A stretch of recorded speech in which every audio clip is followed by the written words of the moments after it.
Thank you and good morning.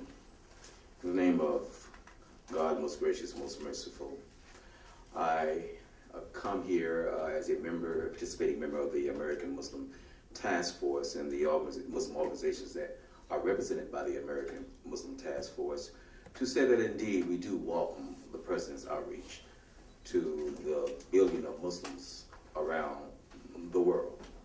We think that he has charted a new course as it relates to at least the beginning of relationships with Muslims in the Muslim world. However, we feel that it is just as important that the President gives serious consideration and outreach to the millions of American Muslims right here at home. President Obama has visited houses of worship. He's visited churches. He's visited synagogues. But under the yes we can, we say yes he can also visit a mosque here in America. And if he visits a mosque here in America, he will see that there is indeed an outpouring of support for his presidency.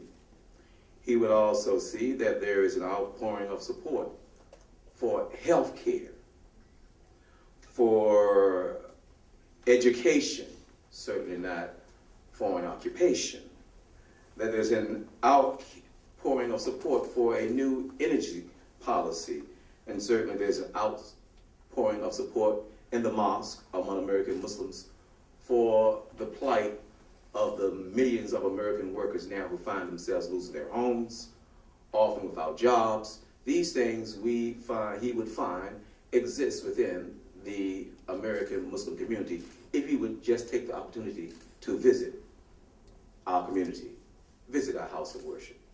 But he would also find that he visits a mosque that there is a great sense of consternation around some important issues. They've been mentioned here, so I won't go into details, but certainly the issue of FBI and agent provocateurs, caught red-handed in California, Southern California. We say to anyone involved with law enforcement, it's not the back door that you should use, but the front door in our community, and we will determine who will have access based on their conduct and their behavior. We will determine. Also, the issue of fusion centers, the ability to take false information, disinformation, and to be able to take it and data mine it and put it out there is deeply troubling. Also, the need to examine the Justice Department as it relates to the past 8 years of prosecutorial conduct, or should I say, misconduct. Thank you, Doctor. We're really concerned about that. We're concerned about how you can use a grand jury and come up with unindicted co-conspirators and taint an entire community as unindicted co-conspirators and this guilt by association. We are concerned about that.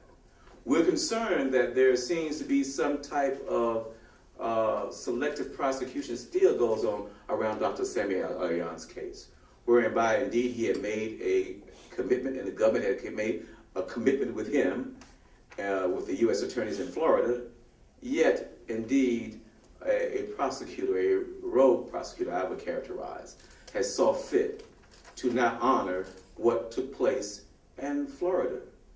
A agreement made by the government in which another U.S. attorney here in the Fourth Circuit can capriciously ignore. That's deeply troubling. It's deeply troubling in terms of the past 8 years and how the past 8 years in terms of U.S. attorneys have not only been dealt with as it relates to U.S. attorneys who were fired, civil rights within the Civil Rights Division, but also how it relates directly to the American Muslim community.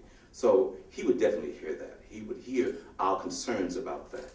He would also hear our concerns about the FBI's attack on a major civil rights organization, the Council on American Islamic Relations, better known as CAIR.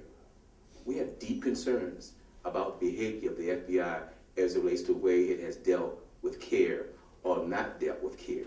It's an important issue. Also, we'd be concerned about Leon Panetta's comments about rendition, where he's going to turn over He's not going to turn over people for torture, but he's going to turn them over to countries for judiciary proceedings, countries where we know that they have a deep record for torture. It sounds like the same soup, just a different bowl. We have concerns about rendition.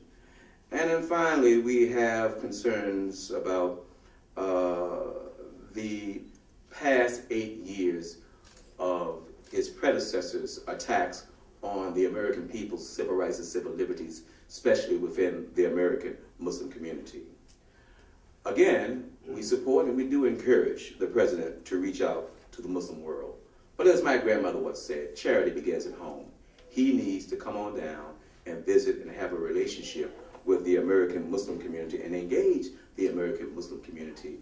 We are indeed the bridge to the Muslim world. And we said, make no mistake about it, we as American Muslims and our organizations are united, and second-class citizenship is not an option. Thank you.